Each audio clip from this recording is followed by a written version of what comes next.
the Cubs have started the winter meetings off hot by potentially signing Carson Kelly. Let's go.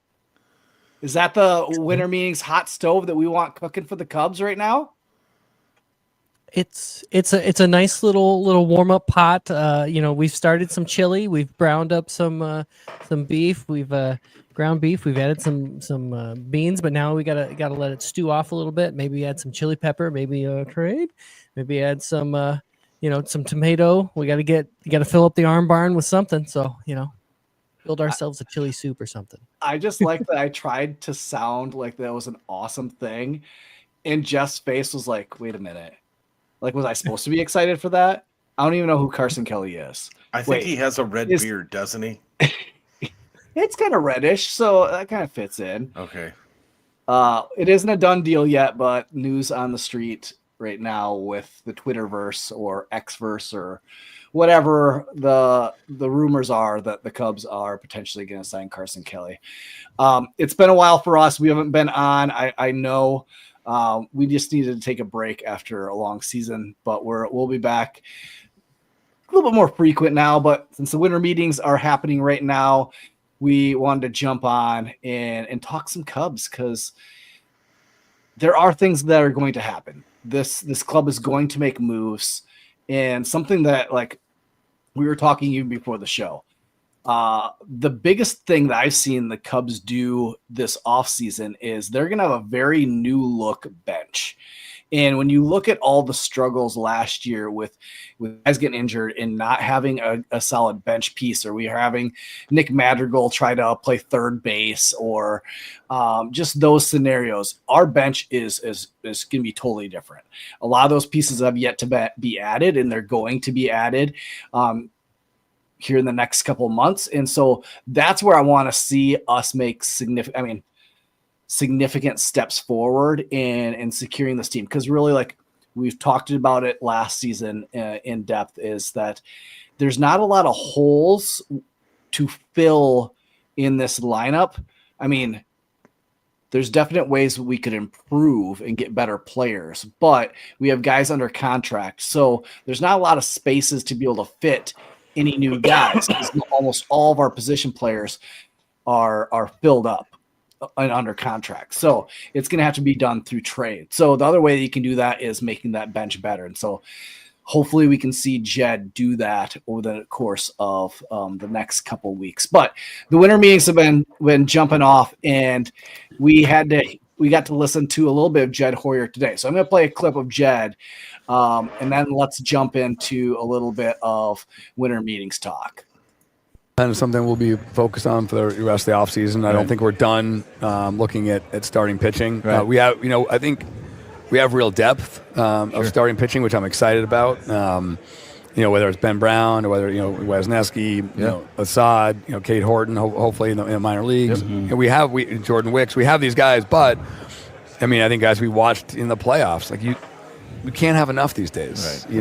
And you have to. You're assuming that it used to be, hey, can we get 200 innings out of these four guys and figure it out? And now it's just not happening. Like, so you're going to have to piece the whole thing together. And, the more arms you can have that can, that are quality arms that can be part of that battle, the better. Yeah. Because you just can't rely on these big blocks of innings anymore. Right. So, Jed Hoerner, they're talking about adding starting pitchers. You already have the Cubs sign Matthew Boyd from Cleveland, pitched in Detroit, came back from injury, came back from Tiny John surgery, pitched in 8 games in the regular season to close out the year, looked amazing, and then pitched in the playoffs and carried that success from the end of the year into the postseason and pitched 2 really solid games for Cleveland in the playoffs. And now we have him slotted into this rotation, another lefty arm, with no moves being made. What are your thoughts of just our rotation right now with no more? Like, if this was our 5, we have Steele, Shota, you have Boyd, you have Tyone, and let's say Javier Assad. Are you confident in that starting 5 to get you through the season plus with our other depth that Hoyer talked about in that video of a Cade Horton or a Ben Brown and Wisniewski filling in if injury. Are you confident in that starting five? Yeah, as long as Boyd doesn't pitch like Smiley, I'm good with it. It's not a bad rotation. I mean, it could be worse. Scott says that's a 72 win starting rotation. Well, yeah, if fire. the offense is as bad as it has been, if they go through a bunch of high and low spells, then yeah, it will be a 72 win season. If this is where we ended, I think we would really be banking on nobody getting injured to really make that through the season, and also putting a lot of pressure on the offense to actually produce probably more than 5 runs a game to kind of hold that down, depending on how the arm barn holds up. But I see them going out and getting at least another pitcher, and it wouldn't surprise me if it's a reclamation kind of project guy. As much as we don't want that, it might be somebody who has some upside, but they're okay with cutting loose partway through the season if Cade Horton comes up and is shoving and Ben Brown's looking good and everything like that. But excuse me. I hope they get another one. It'd be, looking at a couple other things, I'd love for them to make a move and maybe go get a guy who slots in a little higher than Boyd. Or interesting across the seas prospect maybe comes and joins the organization. Are you speaking of Garrett Crochet?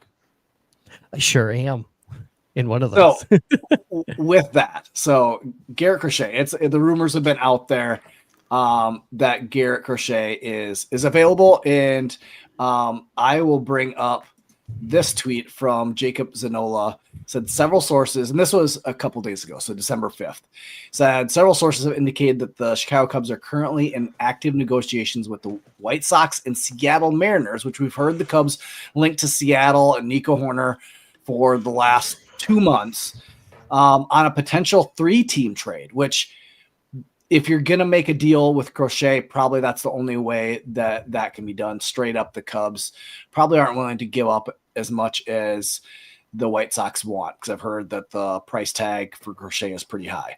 Says nothing's imminent, but winter meetings, which have just started, and Dallas could push it across the finish line. He goes on to say, my assumption is that the southpaw Garrett Crochet would head to Chicago with Nico to Seattle and prospects returned for the White Sox. Other players would be involved.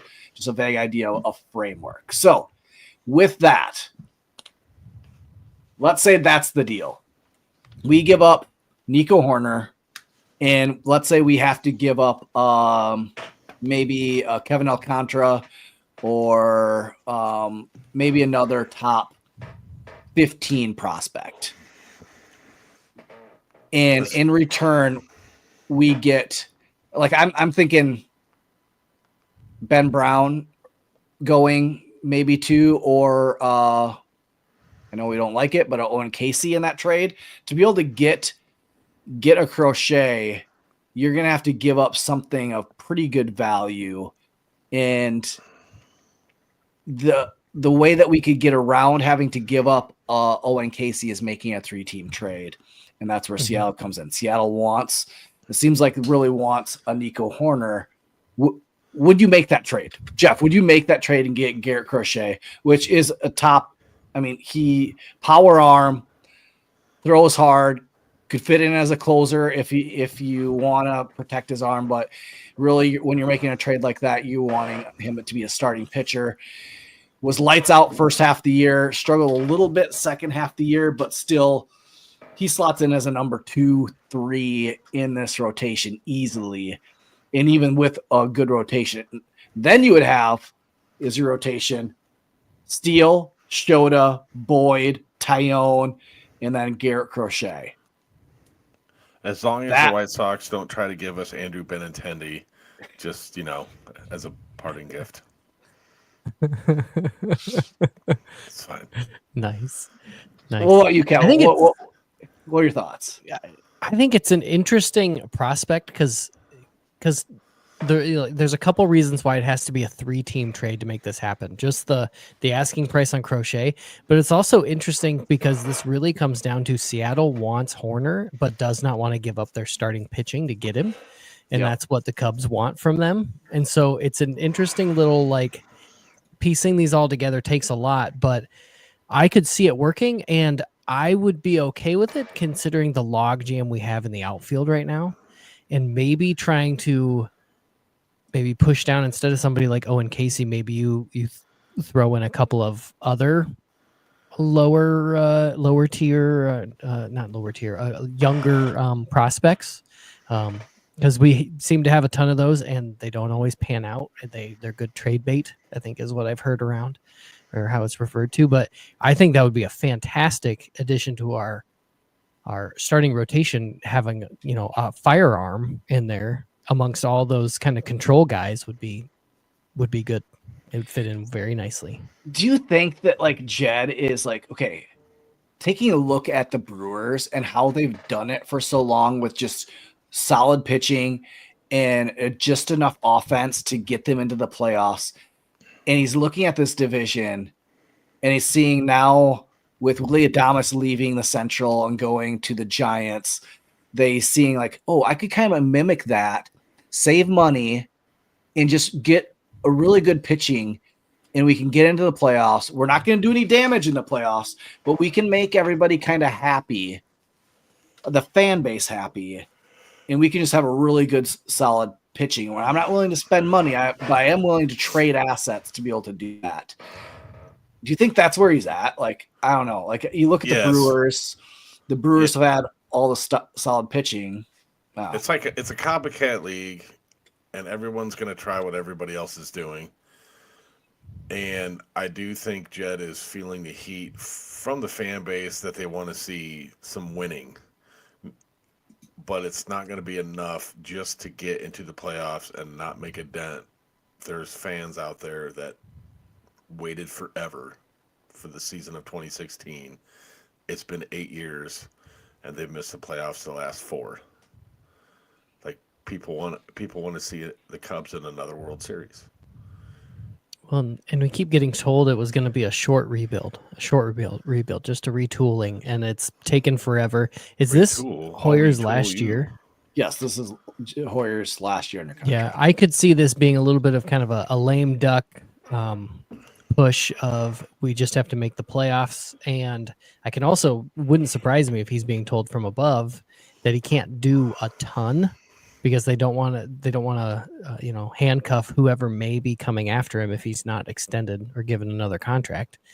So it's kind of a game of Hoyer wants to do enough to make the playoffs because it helps his resume, but he has to do it in a manner that doesn't include any long-term big contracts, forward-looking money. And then you have Craig Counsell, who's been pretty vocal from the get-go when the seasons got over of like, no, like the Brewers, like it's a big gap there where the Brewers are and where we are, and we need to close that gap. Like he's been saying like, hey, no, I came here to win. And I like it. I like that I heard more passion out of Craig Counsell after the season than I did during the season. But like I liked hearing it. And then like even Scott from Iowa brings up today, you hear this from Craig Counsell.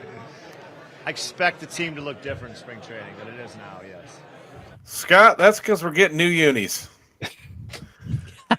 we're stepping away from the vertical pinstripes, and we're going to get horizontal pinstripes. That's what we're getting. I like it. Total different look.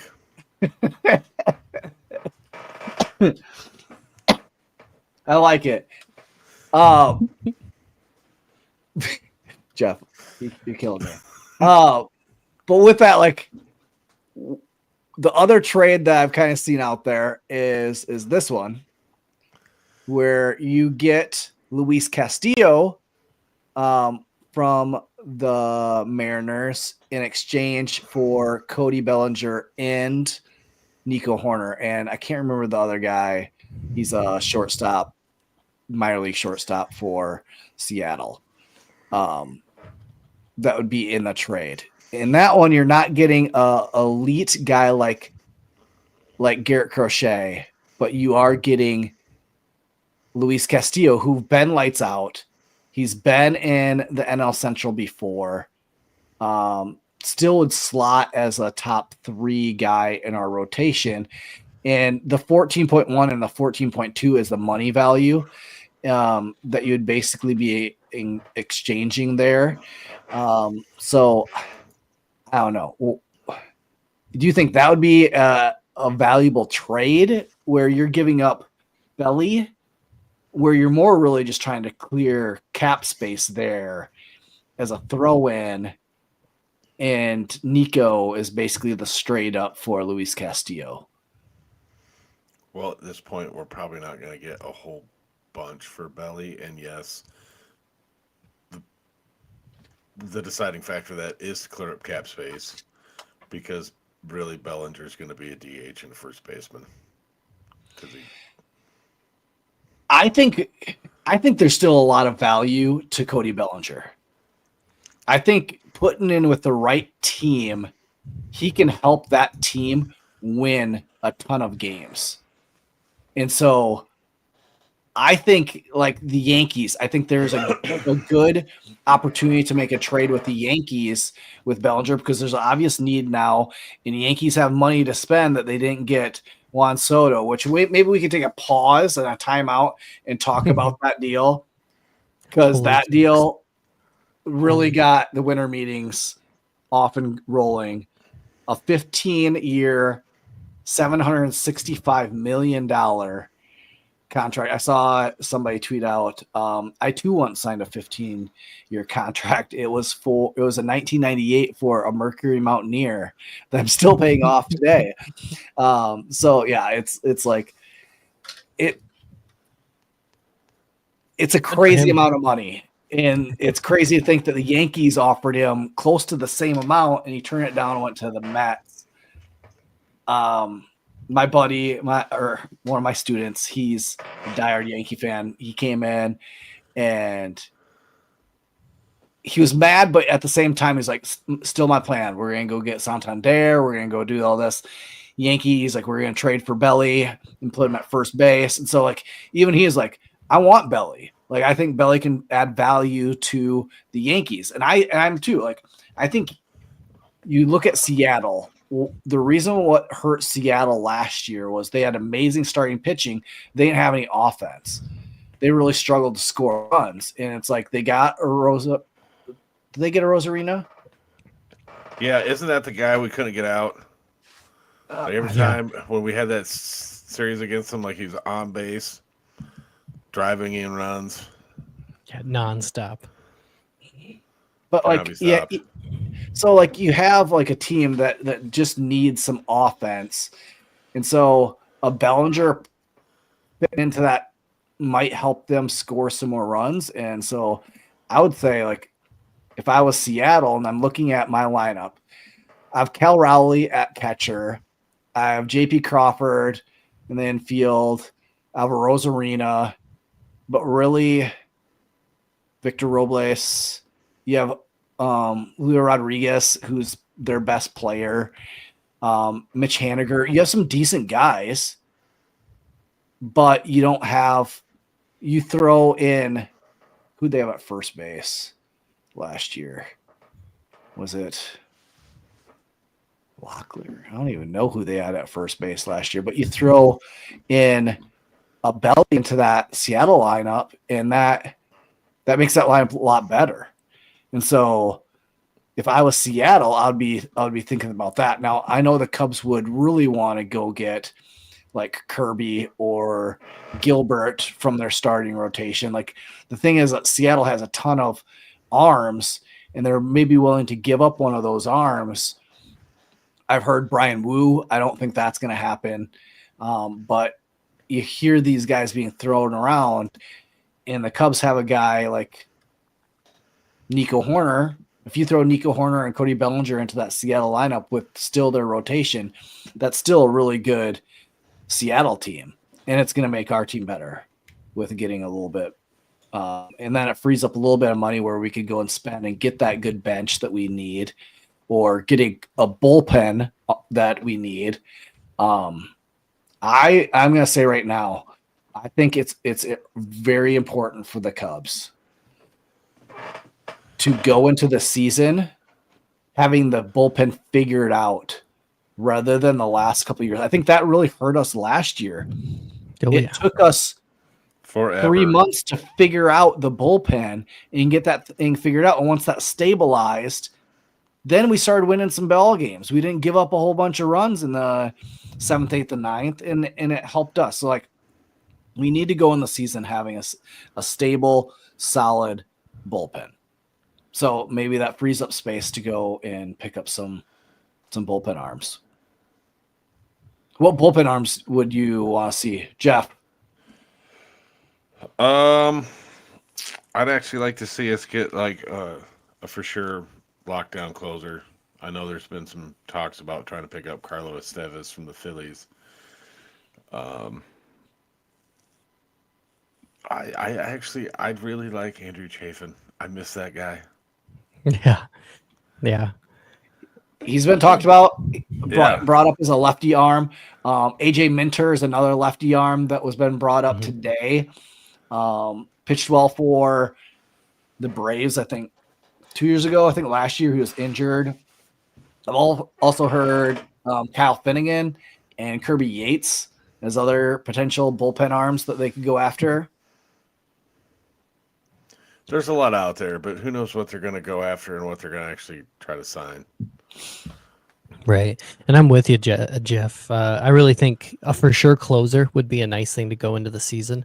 We thought we had that last year, and unfortunately Alzolay, it wasn't working, and then he got hurt. But I think if you get a for sure closer, we know they're going to sign like 5 to 10 guys that are on this kind of rehab reclamation projects that are going to start out at Iowa because you just need 1 million pitchers every season. But Scott, but so I think getting a person who for sure could do it. Are you not confident in Porter Hodge as being our closer?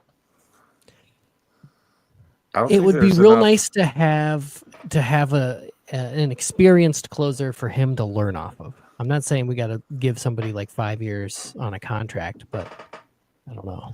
Because I'm confident in Porter Hodge being our closer. If there was guys around him in the 7th, 8th, and 9th, to when the tough part of the batting order comes up in the 7th and 8th, let's say the 2, 3, 4 comes up in the 7th and 8th or 8th inning, that they have 2 or 3 guys that they could throw during those innings that could lock it down. Right.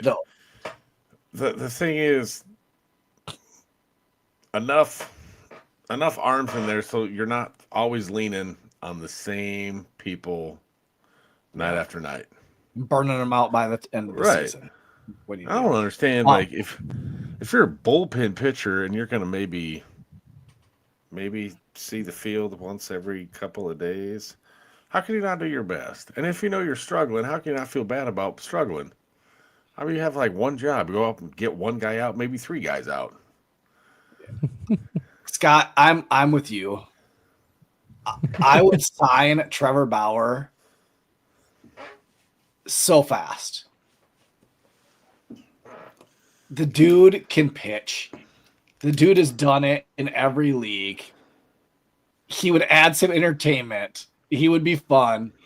He would get Cubs Twitter or Cubs Blue Sky or whatever to hate each other even more.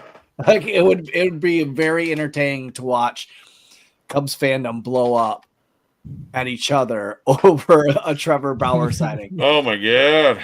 But you know what? He would make that pitching staff look a lot better. He would win us some games.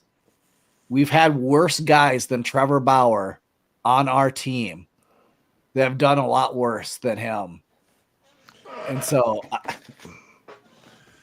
I would take Trevor Bauer. I mean, we gave up. Who did we give up? Who's that Yankees player in the infield? Gleyber Torres? Yeah, we gave up Gleyber Torres for a guy that beat his wife. Who's also available in free agency right now. Nope, he signed with the Red Sox. Oh, that's right. He signed. Torres did, or Aroldis Chapman. All right. Chapman. Yep. Chapman Yep, Scott. I was thinking the same thing I was. Yeah. I'm just stating facts here. Excuse me. Now, we could add all this pitching. We could go get Garrett Crochet. We could go get Luis Castillo. We could make another trade to get another starting pitcher. We could get bullpen arms. But like we've said over and over all last year, the team is still missing a power bat. And I don't know where to get it. And that's what kind of like burns you as a Cubs fan just so much. Because there you have a guy on the market, free agent, that is more WAR than your best players combined, adds more value to your team, and you're not even willing to pick up the phone and call the dude and not pursue him at all. Hey, Mitch, those stadium renovations were costly, okay? Yeah, we needed that sports book. That sports book. Yeah, I think will go. I think this will go down as like another one of those like Bryce Harper non-signings. Right. And yeah. I think he's gun shy about like giving somebody a huge contract and rolling like a goose egg on it. Like, how many people that actually turn into superstars in baseball actually do it for the franchise that they were drafted by? Like, I think Juan Soto's on his third team in 4 years? Yeah, some of those were trades. So if Jed Hoyer's thinking he's got something down in the farm system that's going to be the next Juan Soto, he's probably crazy. The next Juan Soto is probably 4 teams away from being the next Juan Soto. Well, what do you even look at? Like, the Cubs have not signed a contract over what was the Jason Hayward contract? 184 million. 184. Yeah, I just looked it up. Yep. Yeah. That's the highest contract the Cubs have ever signed. Yep. We're not even you total Hayward's, you total Alfonso Soriano's, you in the next 2 whatever big contracts. John Lester. And you still want equal the Juan Soto deal. And like, so I can't even imagine. We gave Lester 155 and he couldn't even throw the ball over to first base. But I can't even imagine what it would be like for the Cubs to sign a deal like that. I know. Now I'm not saying I like that deal. I actually like, I don't think it will be great in the long run. What did you say, Jeffrey? Why it won't be a good deal? Because probably 3 or 4 years from now, I was going to find out that he's been sleeping around with underage women. That's what I said. You're giving a 16-year contract to a 29-year-old. He'll never see the end of it. He's 26, whatever. He's 26, and you're going to sign him for 16 years and give him $750 million plus. All right, there's going to be some debauchery going on. The more people make, the more money they have, the weirder they get. Look at me. There's songs about this. More money, more problems. Right? Yeah. I don't know. I'm looking at this like top, even if I go like top, I don't know, 7 largest contracts in Cubs history. Why is Scott from Iowa reading my mind? Right. But like, I'm looking at this and like, yeah, Jason Hayward is the number 1, like, and that was kind of a bust. And like Dansby's number 2. Granted, we find out after the season that he played like with a hernia the whole time. That has to feel great. Right. Yep. But He's kept Soriano's number 4. Yeah. Yep. Yeah. So that's what they meant by a core injury? So I just really thought he had like a strained abdominal muscle. No, it came out. He had surgery on a hernia or something like that. If I remember right. Yeah, but he played through it, and he also like I think it was counsel like let it slip. Like he didn't tell anyone about that until after the season. Like he was just playing through it the whole time, which I mean, he's a team guy. He's going to play the game. But Mitch, this is where we need that the more you know graphic going across Yeah. the screen right now. yeah, I don't know. The Cubs just seem so gun shy for large contracts. While they keep getting bigger and bigger and bigger, we're like, nah, we're not doing it. And like you said, Mitch, every team is not going to have this like stream of Juan Soto players working their way through our system. That big bat, as much as we want, Matt Shaw to come up and smack the hell out of the ball when he gets to the Cubs, I don't know that he's the big bat all-star. He's not Juan Soto. Guy. Right. No, I get like even you could have Juan Soto on your team and still not win the World Series. Like right, the Yankees it's baseball. It's baseball, and so I do understand that. But you know what? The Dodgers did have Shohei Ohtani. They did have a Freeman. They did have a Mookie Betts. They did it like they spent the money and got good guys, and it's like the Cubs just don't want to spend the money to get. I mean, they're not even. They're currently not even paying Shohei Ohtani right now. He's going to get his check in like 10 years. And so I just want here. We'll get back on. Like Scott says, trade for Vladdy, Bo Bichette, give Toronto all the prospects.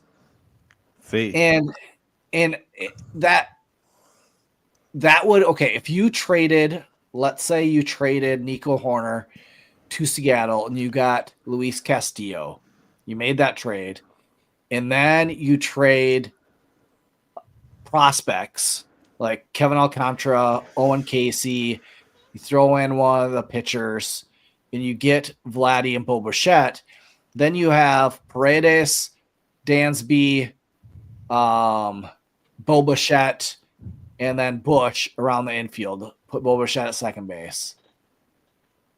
You still have your core out in the outfield with Suzuki, PCA, Happ.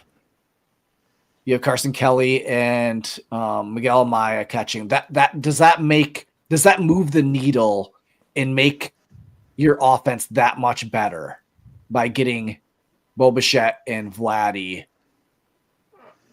there? I would say yes. You still need a DH, which that's where the Cubs could still make some moves and get a DH bat or somebody, a utility guy to move around there. Would that move them? Well, so I take it back. Vladdy would maybe be your DH because you'd have Bush at first. And so then you could switch them back and forth, lefty, righty, depending on who's pitching. What are your guys' thoughts? Do you like that? You're still getting pitching in Luis Castillo because you're still saving Hoerner to make that trade with Seattle, and then you're using whatever to get Bo Bichette and Vladdy. I'm not as high on Bo Bichette as I once was. I like Vladdy. He adds the pop in the order. I think it looks good. Yeah, I like that quite a bit.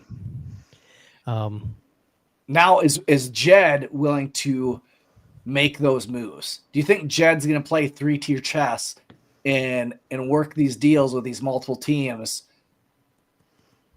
No, I think Jed was castrated a few seasons ago and doesn't have the balls to do anything big. Wow, I think he can. I think he can. Think about that time when we won the World Series. And this has got me going. Like I like thinking about this. If you move, let's say you get Crochet in that deal. Let's say you do the 3-team trade. The only problem I have with that is if you do a 3-team trade and you get Crochet, and then you make another trade and you get Vladdy and Bo Bichette, that's going to cost you a lot of capital and prospects. Mm-hmm. So that's going to deplete your farm system quite a bit. If you don't go after Crochet and you just go after Luis Castillo, that will take less prospects. Probably a Hoerner plus somebody else. Maybe you throw in maybe it's Belly and Hoerner, and you do that trade straight up and you get Luis Castillo. That's a good pitching in there with what you have with Boyd and everybody else. And then you make that trade and get Vladdy and Bo Bichette. That shores up your starting pitching. and your offense, then it goes back to what I said is that they need to focus on bullpen. And you could do that. Then you would have the money because you traded Belly to be able to go and sign some free agent pitching. Is that the outlook? Would that get you excited for this season? Yes. I would be very excited to see how that offense would click. Adding those pieces in there kind of protects some of our potentially weaker hitters or hitters that have done better when they're lower in the order. That would be a lot of fun to watch. Because I would get excited to watch Vladdy if Bo Bichette moved over second base. You still have Dansby, like that team, like that's some pretty good offense right there. Vladdy hitting some bombs onto Waveland, let's go. Yeah. Like, and you still would get your pitching with the trade. You're doing it through trade rather than free agent. I like Luis Castillo. He can run it up to 96. He has a wicked changeup. He knows the NL Central well. I tell you what, I feel like we're gonna wish in one hand and shit in the other, and they're gonna read the roster off, and we're not gonna know who most of these guys are. Yeah. Now that's the thing. Like, we can wish and hope that these things happen, and I don't see them doing that. I see us making one trade with Seattle and getting rid of Nico or Belly, and then saying, well, that's good enough. And not making that one extra move like getting Vladdy and Bo that would really push us over and make it for a fun, exciting season. When the door is definitely wide open. You have the Brewers who are going to take another step back, or what we think will take another step back because Willie Adames is gone. The Cardinals don't know who they are. They're looking to get rid of Arenado. And so, like, that's what will make me mad is when the doors open and the Cubs are too scared to walk through. Right. It's like there's the girl at school that slides you a note that says, "Hey, ask me to prom, I'll say yes," and you still don't have the stones to do nothing about it. That happened to you, didn't it, Jeff? No. I had too many notes and I couldn't decide. I picked the wrong girl. You see what happens? Choices. Life's about choices. Oh my. The Astros have also said that they're willing to trade Cal Tucker and Framber Valdez. Could the Cubs make a trade with them with prospects? What would you be more interested in, that trade or Vladdy and Bo Bichette? Because I really like Kyle Tucker. That dude can absolutely rake. But lefties, Wrigley, I don't know. Yeah. You got that well out there in right field. I don't know. I kind of like Vladdy a little better, but I'm also still gun shy about it, Astros, just because trash can stuff. Yeah, I mean, how many trash cans are we going to go through here on this deal? Yeah. You want to hear some sad news that came today? What's that? Anthony Rizzo is near a deal with the Pittsburgh Pirates. Oh, wow, what a whore. He'll Gross. play for anybody. well, immediately switch. What a whore. You come back to the Central with any other team than the Cubs, you're a whore. I like it. Yeah. I can't believe the Pirates. Like, he really wants to play baseball that bad. Speaking of Pirates, did McCutchen retire or is he? No, I think he's still gonna. He's like, yeah, why not? We suck. The Pirates keep paying me. I'll keep playing. Whatever. They have nobody in their farm system to play left field. I'll play. They're begging him. I just can't see Rizzo in black and yellow. I can't. I don't think he's gonna. I just can't see that. It's gonna be weird. It would be interesting to see him come to Wrigley the first time in a Pirates uniform because he's had the welcome back last season and everything. Yeah. And it might even be that he gets booed because it'll be like, dude, the Pirates? Come on. Come on. I mean, I don't want the Cubs to sign him because I think. No. But I was like, you can come back and play with the Iowa Cubs. Right. Do the player coach thing like what was it? Manny Ramirez did down in Iowa for a little while. Yeah. We'll take you. I totally forgot we had Manny Ramirez in Des Moines for that summer. Yeah. I went to some games. Me too. I remember going to a game and watching Baez, Chris Bryant, Manny Ramirez as like your 4, 5, 6 batters. And I went like that was like the whole series. It was like those 3 it was like back to back to back. Like this is fun. Yeah, I saw one of those and Baez struck out on something and just flew off the handle. Like I want to say he like snapped a bat over his knee, got ejected, was ticked off the entire walk because the guy walked from the dugout out through the door. Outfield, all of the outfield. All the way, like he had to get escorted out. He was so ticked. All right. Well, we've talked to the Cubs. I want to end with us talking about one rule change that MLB might be implementing. Jeffrey's gonna love this. Have you heard about? You can't tag out the base stealer at second anymore. It's a free base if you steal second. Yeah. No. If you get over halfway before the ball's thrown. Manfred threw this out there. I know you have been Jeff been out of baseball news, but it's called the golden at bat rule. We handed out that anybody or at any time you could pick one guy on your team to get an at bat in a certain, like let's say 9th inning, you're down by 1 and guys on first or second and third, you can pick anybody on your team to take that next at bat. No. So let's say is this a rule from that movie Basketball? Those guys that did South Park or Savannah Bananas, so it's like the Dodgers, the Dodgers can pick anybody in their lineup, but let's say the Yankees, out number 2, Aaron Judge struck out. And they're like, wait a second. Don't go back to the bench. You're going to bat again. They can't strike you out twice in a row. You get another at bat. No way. There's no way. Can you imagine if that was in effect this fall and Freddie Freeman was on second and they're like, hey, come here. Ghost runner on second base. Yeah. Yeah, I actually heard about that, and I don't know. I could not fathom a way that actually goes through. It's weird enough that they get the runner on second in extra innings, and that's become accepted, and I totally get why. And I even understood Manfred's explanation, the whole idea that in basketball and in football, when you're down, your best players are the ones that are actually playing to potentially get you the lead.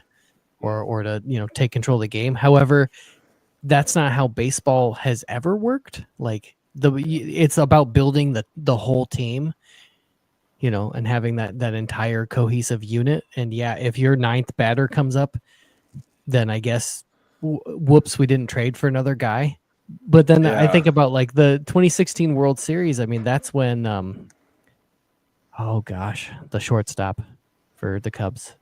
Addison Russell. Yeah, because he was always batting 9th to go to lead off the net. So you had lead off because Dexter Fowler was always behind him, and there's a level of gamesmanship that you can play there, level of chess. But remember before the NL had the DH, and you knew when the pitcher was going to get yanked. Yep. Fuck. That's a weird one.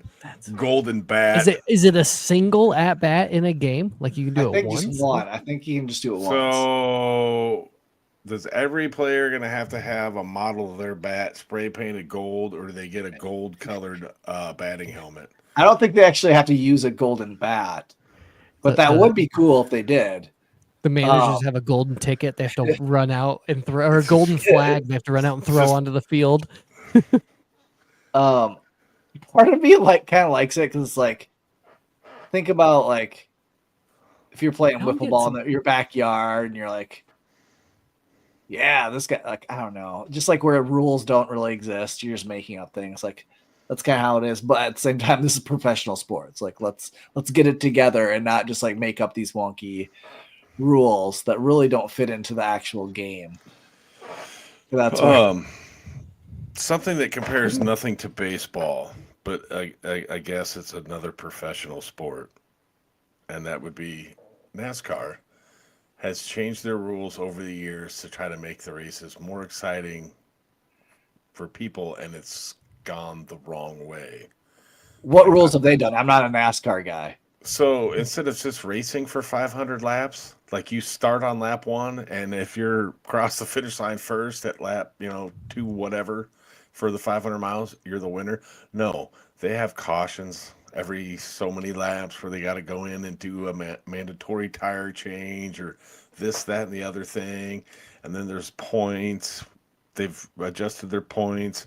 And then there's a cutoff for the playoff races. So if you don't make the playoff races, you're not going to win a championship. You have to make those final playoff races. And then it was if you win a race, you're automatically in the playoff races, all that crap.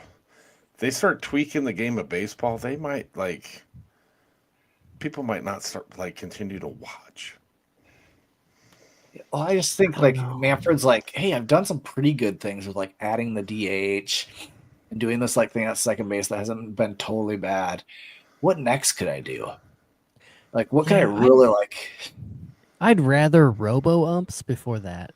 I mean, Seiya would have so many less strikeouts, but yeah, I don't know. But there are some interesting situations. I just think I would hate to, whatever the rule ends up being, if you golden rule bat or you golden bat, the person you're taking the at bat from runs for you if you're out in the field or whatever. Wouldn't it be great to be that guy who has to run out and take your spot in second base because they don't want you to bat, they want the guy out there to bat? There's some interesting ego potentials. Oh yeah, you suck. Go. I mean, we kind of do it with a pinch runner. Yeah. But you almost always know when the pinch runner's coming too, because it's no. This guy only runs on and that's a bench player. And it's a bench player. It's not hey, this guy is actually in the game, but he's faster, and we're gonna have the golden cleat thing, and they get to run out there and take the place. Guy just struck out. No, we want him at second base. They're gonna switch. Switchies. That's man. Yeah, that gets weird. That's the signal for switchies. Switchies. All right. Well, scissoring. I saw it. I knew where Jeff was going as soon as he started waving his fingers. Yeah. Well, I mean, it's going to be a fun week because I do think the Cubs are going to make some moves. I could see this winter meetings being, I mean, it's already been better than the last couple of years. So I can see the Cubs even possibly by the end of tonight making a deal and trading Bellinger. I heard somebody reporting that it could possibly happen today or tomorrow. So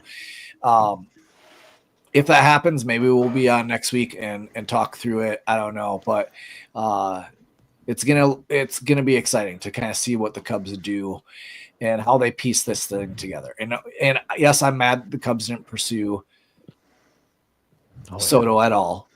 I don't think even if they pursued him that Soto would have ended up there because the Yankees pursued him and they end up with the Yankees. So just think if you were the Yankees, but now the Yankees have all that money to spend somewhere. Yeah. So, hey, side note, a week from this coming Saturday, pitchers and catchers report, or 2 months from this Saturday. That's a week. Nice. Yeah. 2 months. All right. Sweet. All right. Well, that does it for the Dingers podcast. Make sure you follow us on X or Twitter or whatever it is at Dinger Cubs. go make sure you follow the guys on Tap Sports Network YouTube channel. That's where you can subscribe and catch us when we stream during this off season. And you can check out all the other great shows on Tap Sports Network. They're doing Bulls Talk. They're doing Bears Talk, which I know nobody really wants to talk about the Bears. But all Chicago sports is covered there on the On Tap Sports Network YouTube channel. So thanks for listening, and that does it for episode 169. Next time is 170, guys. Yeah. Big deal. Rizzo's a whore. All right. Thanks for listening to the Dingers Podcast. Go Cubs. Go